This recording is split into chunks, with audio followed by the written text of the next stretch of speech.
Bom dia a todas e todos, bom dia para você que nos assiste pela Pop TV em Sobradinho e Porto Alegre ou nos escuta pela Cultural FM em Santa Catarina e no Rio Grande do Sul. Sejam todos muito bem-vindos e bem-vindas a mais um ICL Mercado Investimentos e hoje sextamos aqui em ritmo de festa, porque hoje também é a festa da firma. E a gente vai sextar retomando alguns pontos da semana, porque a gente teve 2 dias de entrevistas, um dia veio o Jean Paul Prats, outro dia veio o Lucas e ficaram alguns assuntos represados também. Então a gente vai repercutir e mostrar como é que isso bateu aí nos mercados e de forma geral também a conversa entre o Trump e o Lula ao telefone. Teve ali mais declarações de amor de Donald Trump por Lula, então a gente vai falar sobre isso hoje. Vamos falar de PIB, vamos falar de PMI, porque o índice da atividade dos gerentes de compras parece que está mostrando algum sinal de recuperação, mas também, depois de cair tanto, seria estranho se não recuperasse. E além disso, a gente também vai falar não só da produção industrial e do PIB, mas os dois juntos tentando fazer uma leitura aqui dos impactos da nossa taxa de juros nos setores brasileiros. Então hoje tem assunto pra caramba, eu não quero perder tempo, já vamos começar com a nossa agenda, porque ela tá aí não tão recheada hoje, mas tem assuntos importantes, principalmente fora do Brasil. Aqui no Brasil, ela tá meio xoxinha, viu gente? Então vamos lá. Às 4 horas da manhã na Alemanha, saíram as encomendas à indústria de outubro. 7 horas da manhã, lá na zona do euro, teve o PIB do terceiro trimestre, medição final. 8 horas da manhã, Brasilzão, saiu o IGPDI de novembro, aquela inflação medida pela FGV, que traz quase ali uma antecipação dos nossos índices oficiais. Claro que a metodologia é diferente, ele traz outros indicadores, mas é interessante quando a gente olha IGPM, quando a gente olha IGPDI, que são medidas diferentes, embora as duas sejam feitas pela FGV, o que a gente deve esperar também do IPCA final. Como eles saem antes, a gente já tem ali algum direcionamento do que esperar para a nossa inflação oficial medida pelo IBGE. Daqui a pouquinho, lá nos Estados Unidos, sai o PCI e o núcleo do PCI. PCI nada mais é do que o índice de gastos com consumo e renda pessoal. Então você tem um índice de gastos com consumo pessoal e junto a isso sai a renda, sai o índice de preços e sai o núcleo também. O núcleo é aquele que exclui os preços mais voláteis. Então hoje dia de PCI e para quem não sabe, esse indicador lá nos Estados Unidos, ele é muito olhado de perto, quase colocam uma lupa nele para decisões de política monetária. Então, qualquer decisão de política monetária ali leva o PCI, né, decisão de juros nos Estados Unidos, e isso está super no radar, leva o PCI em consideração. Então, um dado bem aguardado que sai daqui a pouquinho, aí daqui a uns 55 minutinhos. Mas vamos passar aí para o restinho do dia, porque a gente ainda tem índice de sentimento do consumidor e expectativas para a inflação de 1 e 5 anos nos Estados Unidos. Esse dado também sai meio-dia e começou a ganhar um pouco mais de relevância depois do tarifaço do Donald Trump. Todo mundo quer saber qual a expectativa da inflação para frente com as tarifas ali em vigor. Na França, meio-dia e 10, quem fala é o Philippe Lane, ele participa de um simpósio em Paris, ele também é economista-chefe do Banco Central Europeu. E às 15 horas nos Estados Unidos, tem poços e plataformas de petróleo em operação. Às 5 horas, sai crédito ao consumidor lá nos Estados Unidos. Essa medida é do Banco Central dos Estados Unidos. Como eu falei, hoje o dia não está para o Brasil.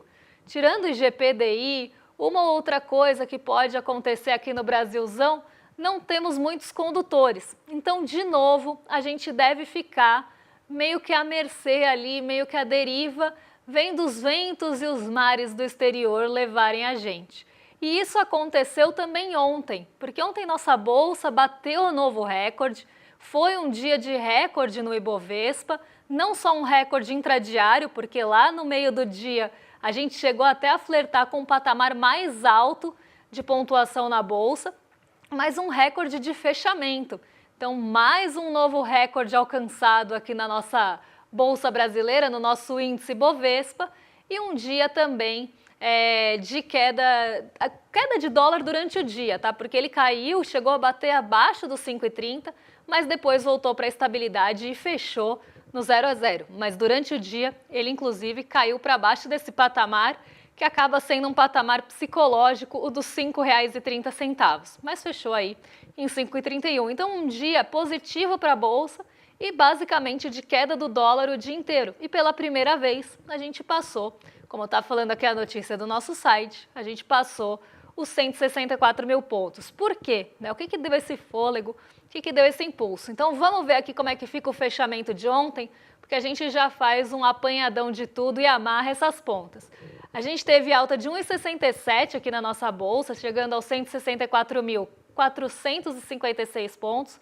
Como eu falei, em alguns momentos do dia a gente passou 164.500 pontos. Então foi um dia bem positivo. Lá em Nova York, o dia também foi positivo, mas não na mesma magnitude. E isso tem muito a ver com esse movimento que eu falei, que veio do exterior. Tem uma expectativa grande de que os juros caiam lá nos Estados Unidos agora em dezembro. Na próxima reunião do Comitê de Política Monetária, que não tem esse nome lá nos Estados Unidos, é o FONC, né, que é quase ali o Comitê de Mercado Aberto, que eles chamam por lá, ele tem a expectativa que o comitê lá decida pelo corte dos juros. E essa expectativa vem crescendo dado após dado lá nos Estados Unidos.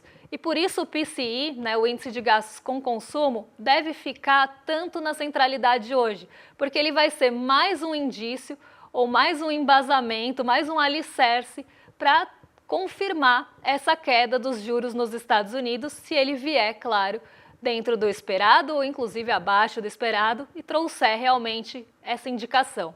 Então, um dia, né, ontem, de maior expectativa de corte dos juros nos Estados Unidos e aqui no Brasil também.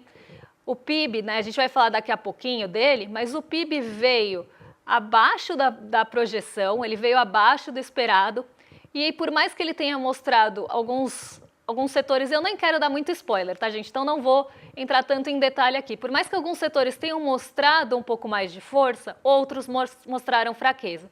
E aí, quando a gente falar do PIB, vocês vão entender disso. Então, como a gente teve alguns setores mostrando fraqueza, e setores esses sensíveis à taxa de juros, o que o mercado passou a esperar? Por mais que o Galípolo toda hora jogue água no chope das expectativas de juros, o mercado ainda acredita, né? Parece aquele meme da Magali, coitada, outra iludida, o mercado ainda acredita que vai ter queda de juros agora em janeiro. Antes esperavam para março, e agora a expectativa já fica mais pertinho da gente no começo do ano, em janeiro. Então a expectativa é que comece o corte de juros aqui no Brasil mais cedo ainda. Se você tem expectativa de corte de juros nos Estados Unidos, o recurso já vai sair de lá, do rendimento da renda fixa, do rendimento das treasuries, para buscar esse ganho em algum país emergente, algum país que tenha um potencial de valorização um pouco maior. Então esse recurso já sai de lá por isso. Se a gente começa a ter expectativa que a nossa renda fixa vai começar a pagar menos também, então vai ter queda de juros aqui, também sai recurso da renda fixa brasileira para buscar ganho na renda variável. Então são duas frentes atuando quase juntas aqui nesse otimismo de valorização da nossa bolsa, porque se vai sair dinheiro para buscar essas oportunidades em mercado emergente, a bolsa vai subir. E aí a gente chama isso, inclusive, de apetite pelo risco. E a gente teve um aumento de apetite pelo risco ontem. Esse movimento aconteceu. E aconteceu junto à valorização de commodities. Então foi um dia que Petrobras subiu, até um pouco reforçada pelo preço do petróleo, a Vale subiu, reforçada também pelo preço do minério de ferro, os grandes bancos foram para o terreno positivo em bloco. Então o Ibovespa passou o dia caminhando no terreno dos recordes, né? Porque faz um tempo já que o Ibovespa está caminhando aí nesse terreno de recorde após recorde. E ontem não foi diferente, só que com até um movimento mais forte para cima, porque muitas empresas foram em bloco para o terreno positivo, como eu estava falando, os grandes bancos, e de certa forma foi um otimismo geral para o mercado de renda variável e de apetite a risco. porque só 9 ações ficaram no terreno negativo ontem. Então, realmente um dia de bastante otimismo, e esse otimismo parte vindo lá do exterior, por expectativa de quedas de juros, e parte vindo daqui com expectativa de queda de juros, mesmo em um dia que o PIB decepcionou. Isso que é o mais interessante. Vocês podem estar até se perguntando aí em casa, mas se o PIB decepcionou, como é que a Bolsa subiu? Se a nossa economia mostrou desaceleração, por que isso levou a Bolsa para o terreno positivo? Justamente porque começou a reforçar que a taxa de juros, que é um fator super importante nessa desaceleração econômica, essa taxa de juros alta está fazendo com que a gente tenha esse estrangulamento da nossa economia urbana, e isso vai ficar muito evidente quando a gente falar do PIB, acabou levando para esse otimismo quase por vias tortas, né? Porque você tem um otimismo vindo de uma expectativa de juros depois de os juros sufocarem a nossa economia. E a gente vai ver isso no detalhe daqui a pouquinho, porque agora a gente vai falar de um outro fator de otimismo que acabou batendo em outros dias na Bolsa, e dias que a gente não falou do fechamento, que foi a ligação entre o presidente Lula e o Donald Trump. Porque teve ligação, né? Teve ligação urbana aí entre os dois, e parece que teve conversa, né? Segundo fontes e segundo aí representantes também dos governos, as conversas passaram tanto pelas sanções como pelas políticas comerciais, e outros assuntos também foram discutidos durante esse telefonema, que durou aqui 40 minutos. E algumas ações conjuntas também ali de combate a organizações criminosas. Então foi uma conversa mais geral, mas o que foi muito falado também, justamente as sanções e as tarifas foram comentadas. E a gente até separou um pedacinho aqui, na verdade não um pedacinho, né, da fala, mas a fala do Donald Trump, o post dele na sua rede social, o Truth Social dele aqui, a gente separou para vocês, porque ele rasgou elogios ao presidente brasileiro. Então, assim, péssima semana, péssimo mês, péssimo fim de ano para você ser da família Bolsonaro, porque não só Bolsonaro foi preso, Bolsonaro agora está largado lá pelo Donald Trump, né? Nunca teve uma grande atenção, tá, gente? Quem acreditou nisso estava querendo acreditar no que queria, assim. Sabe quando você quer muito acreditar numa coisa, aí você se apega naquilo? A família Bolsonaro estava pegada no Trump, quase ali apegando com migalhas. Então, qualquer migalha que ele soltasse ali, eles iriam se apegar. Eles estavam nesse modo das migalhinhas de Donald Trump. Só que essas migalhas estão começando a ficar cada vez mais escassas, cada vez ali mais dissipadas. E isso vai mostrando, né, essa conversa mais diplomática mostra duas coisas para a gente. E eu já vou explicar para vocês quais são elas, mas aqui terminando só o raciocínio, antes de ler aqui o post do Donald Trump para vocês, só terminando aqui o raciocínio, péssimo momento para ser da família Bolsonaro, porque esse apoio que parecia existir, e na verdade foi só um uso como quase uma cortina de fumaça ali, quase um pano de fundo, quase uma justificativa estapafúrdia do Donald Trump para acabar justificando também as tarifas impostas ao Brasil, que à época eram as maiores do mundo. Ele precisava de uma justificativa para isso, que não era comercial e nem econômica, porque nenhuma das duas se sustentaria ou faria sentido. Então, Donald Trump usa essa desculpa, essa justificativa política, colocando a ditadura da toga, colocando a prisão do Bolsonaro, uma perseguição ao ex-presidente. E tudo isso a gente sabia que era ali um fantoche, um bonequinho, que assim que o Donald Trump não precisasse mais, ele iria descartar. E é justamente isso que está acontecendo agora e já vem acontecendo há algum tempo. E conforme as negociações do Brasil vão avançando, fica cada vez mais evidente que sempre foi isso, né? Que era só ali uma justificativa e que não fazia o menor sentido também. Até porque, né, ditadura da toga, enfim, perseguição, a gente sabe que é só os Estados Unidos querendo ali criar o outro para ter um motivo para colocar, né, alguma imposição de cima para baixo, seja ela militar, seja ela bélica, seja ela comercial. Então a gente sabe que os Estados Unidos fazem isso, fizeram isso sistematicamente ao longo da história, eles sempre precisam criar esse outro.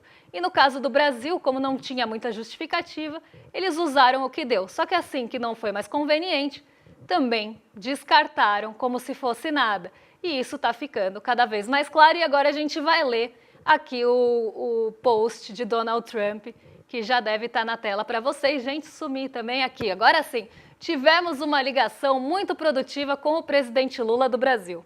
Entre os temas discutidos estavam comércio, como nossos países poderiam trabalhar juntos para combater o crime organizado, sanções impostas a várias autoridades brasileiras. Então aqui ele está falando da Lei Magnitsky, né, que foi amplamente também falada aí por algumas pessoas da nossa extrema-direita, tarifas e diversos outros itens.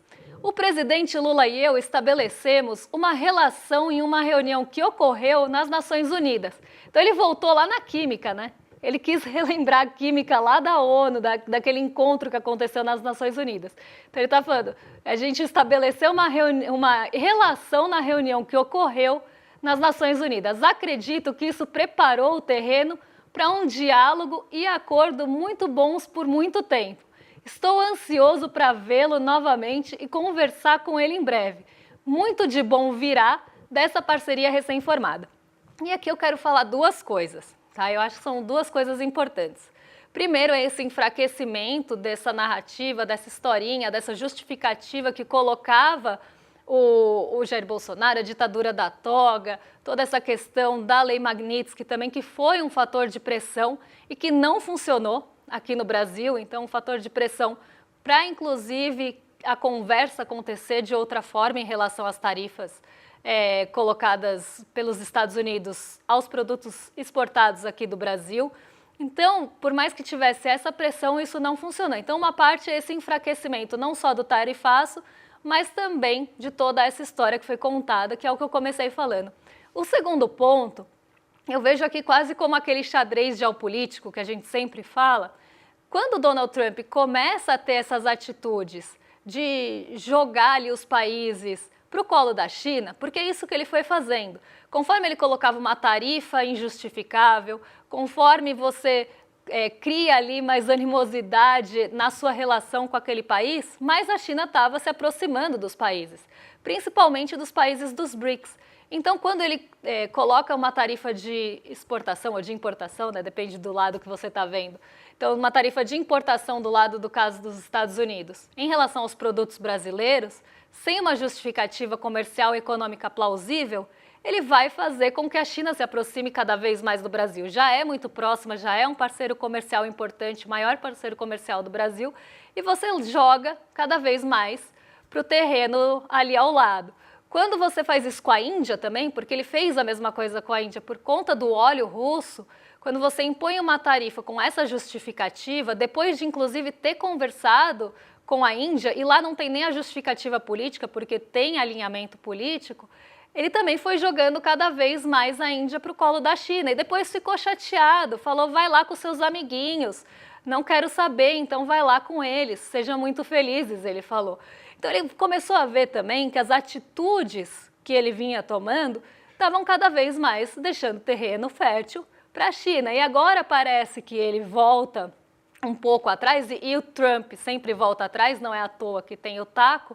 Depois de tomar uma atitude radical, ele começa a voltar atrás, porque vê que as próprias atitudes estão causando esse afastamento cada vez maior dos Estados Unidos e deixando esse terreno cada vez mais fértil para a China. Então, quem diria que ia atacar os países, que ia colocar tarifas arbitrárias, que ia agir dessa forma mimada, ia fazer com que o xadrez geopolítico se movesse de uma outra forma que ele não estava esperando e nem é a que ele queria. Mas é típico de uma pessoa mimada achar que vai fazer o que quer e não vai ter consequência nenhuma. As consequências chegam. E aí ele começou a ver também que talvez esteja perdendo espaço cada vez maior entre os países. Quem poderia imaginar? Eu até estava hoje na redação fazendo uma curadoria de músicas que tem telefone, né? E tem tantas aqui no Brasil, né? Tem a Alô Paixão, Alô Doçura, que foi a que a gente usou aqui na Taja. Tem pelo telefone, o chefe da polícia mandou avisar. Deixa aí no chat qual música mais de telefone a gente tem. Tem o telefone... Ó, essa é ótima. Piririm, piririm, piririm. Alguém ligou para mim, poderia ter sido, inclusive, a nossa thumb de hoje. Tem o telefone tocou novamente, tem todos que falam de ligação urbana, de orelhão. Então, assim, música com telefone não falta, então deixa aí a sua contribuição pra gente no chat também, porque agora a gente muda de assunto e vai para o nosso próximo assunto. Na verdade, eu nem vou para o nosso próximo assunto, porque eu ia falar de PMI agora, só que eu tenho 9 minutinhos para falar de PMI e de todo o resto. Então a gente vai falar de PIB, porque eu já comecei a falar do PIB e eu não quero deixar o PIB de lado, já que é um assunto importante que trouxe muita repercussão aí ao longo do tempo, porque juros está na mão e o consumo está onde? O consumo foi para o chão, gente. O consumo caiu mais uma vez, e aqui eu estou falando do consumo das famílias, e isso é um impacto, já um efeito da alta da taxa de juros. As taxas de juros, ou a taxa de juros, a taxa básica de juros, está tão alta aqui no Brasil que ela já está, sim, causando efeitos. Claro que os efeitos nunca são tão imediatos. Só que a taxa de juros ela já está mostrando, desde que ela começou o ciclo de altas, ela já está mostrando algum enfraquecimento da nossa economia. Só que agora esse enfraquecimento começa a ficar um pouco mais evidente. Conforme o tempo passa, a taxa de juros também não é tão de curto prazo assim os seus efeitos, elas são mais de médio prazo. Conforme o tempo passa, esses efeitos ficam cada vez mais visíveis. Então, o nosso PIB, ele cresceu 0,1 no trimestre. A expectativa, só para vocês saberem, a expectativa era 0,4. Então, ficou abaixo da projeção e justamente por isso, não só por isso, mas por conta desses elementos que fizeram o PIB ser menor e desacelerar, e a gente vai ver essa desaceleração aqui ao longo do tempo, isso reforçou a ideia de que os juros podem começar a cair, porque realmente a economia está mostrando esse sinal de fraqueza. E o fato dela também ter ficado abaixo da expectativa reforça esse ponto. Então vamos colocar aqui na tela para o pessoal de casa acompanhar como é que ficou essa síntese do crescimento brasileiro no terceiro trimestre. Vamos colocar aqui para ver de onde veio, né? A gente fala de duas óticas aqui no PIB. A ótica do consumo e a ótica da produção ou da oferta, né? Então, a gente tem aqui desse lado agroindústria, serviços, aqui é o lado da oferta. Como é que foi a oferta dos serviços? Do outro lado, a gente tem quem consome, o governo, a família, os investimentos, a formação bruta de capital fixo aqui. Então, um lado é quem consome, um lado é quem produz. Então, a gente tem o PIB por essas duas óticas. Quando a gente olha o PIB em relação ao trimestre anterior, ele subiu 0,1, então aqui abaixo das expectativas. O agro conseguiu ter uma alta no trimestre de 0,40. A indústria também, por incrível que pareça, ainda mostra um crescimento. Gente, eu vou beber uma aguinha aqui, porque senão eu não vou chegar. Eu vou ter que tossir. Vocês mutam, por favor.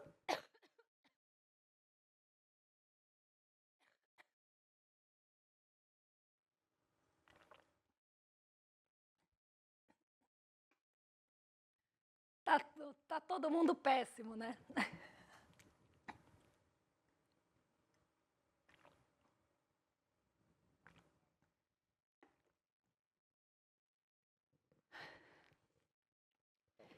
Tá todo mundo péssimo. Eu mesmo tô parecendo Temer querendo uma pastilhinha. Inclusive, eu tô com faringite, gente. Então, eu tava tentando chegar ao fim do programa com voz e sem tossir. Mas acho que eu não fui bem sucedida. Então vamos lá, retomando aqui, o agro subiu 0,40, a indústria 0,80, por incrível que pareça, e os serviços 0,10. Aqui a gente já começa a ver um efeito também da taxa de juros, porque o setor de serviços ele é super importante para o PIB, é importante para a economia brasileira e é o lado urbano também da economia, diferente ali do agro.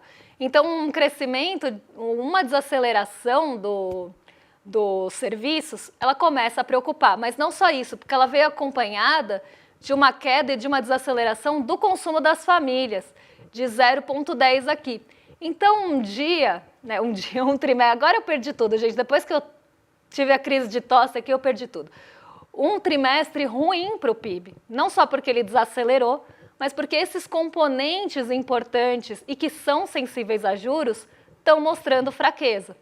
E se isso não for revertido, esse cenário pode piorar cada vez mais. Por isso que o mercado começou a esperar, então não quis dar spoiler, de que você tenha ali corte de juros o mais rápido possível. No trimestre, em relação ao trimestre anterior, o único setor aí que mostra um crescimento um pouco maior é o agro, com um crescimento de 10% em relação ao mesmo trimestre do ano passado. Os outros ficam ali na casa de 1,70, 1,30, 2,30. No acumulado em 4 trimestres, então ali no acumulado do ano, a gente poderia ler assim, o PIB ficou em 2,70, 9,60 o acumulado do ano do agro, e o agro aqui sai de uma base muito ruim, porque no ano passado a gente teve uma série de quebra de safras ali que encolheram, inclusive, safras com problemas, e isso muito por conta das questões climáticas.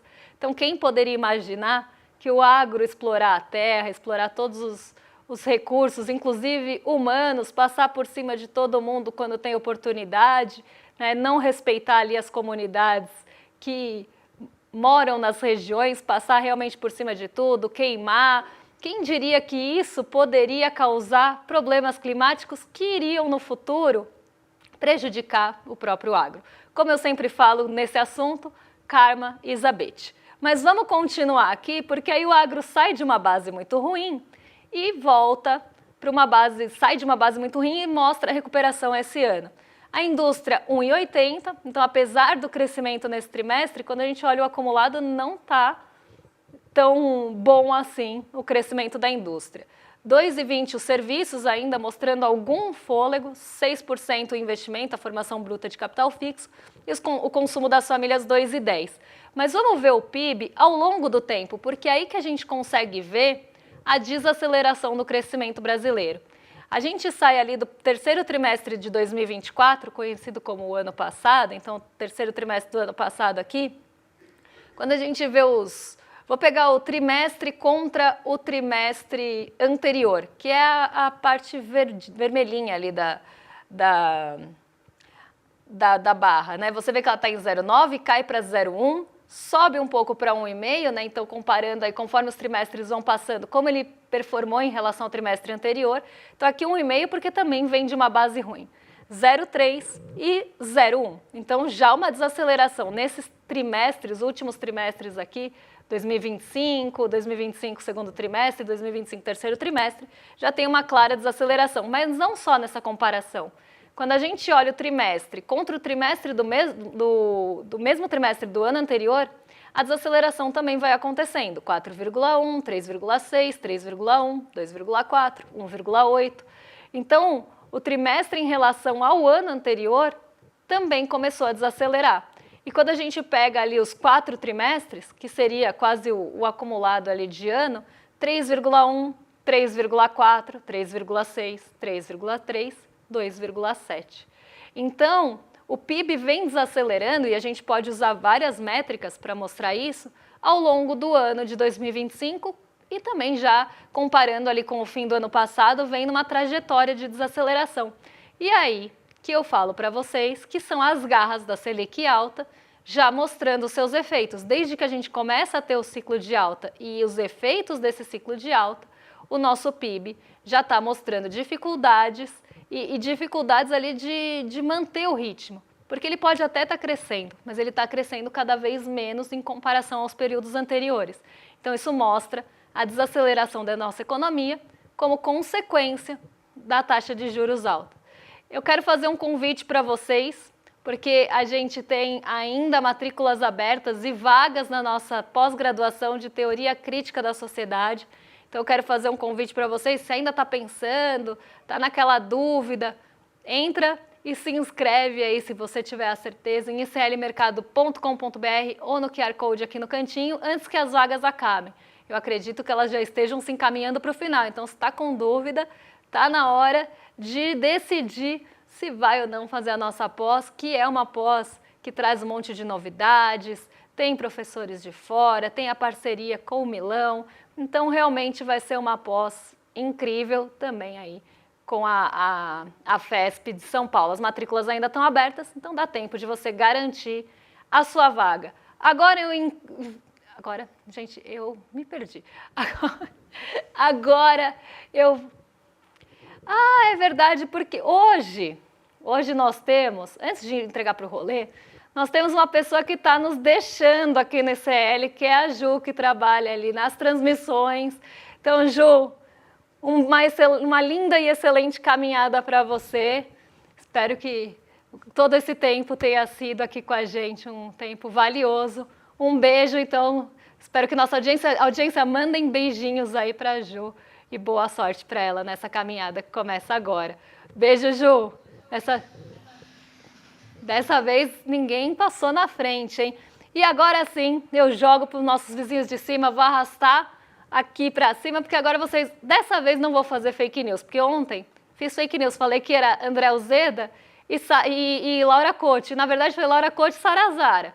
Hoje eu estou desfazendo aqui a fake news, porque hoje é verdade. Então Laura Cote e André Uzeda, junto a Guga Noblat, vão receber vocês no rolê ICL a partir de agora, e depois do rolê quem vai dar rolê é a gente, porque tem festa da firma. Um beijão e até lá, pessoal! Quando a primeira turma da pós Repensando o Brasil, Sociedade, Política e História começou, a gente não imaginava, mas estava construindo um dos movimentos mais potentes de formação crítica do país. Foram mais de 5.000 alunos matriculados em 2025. A pós-graduação do ICL, em parceria com a FESP-SP, se transformou em um projeto revolucionário e transformador no Brasil.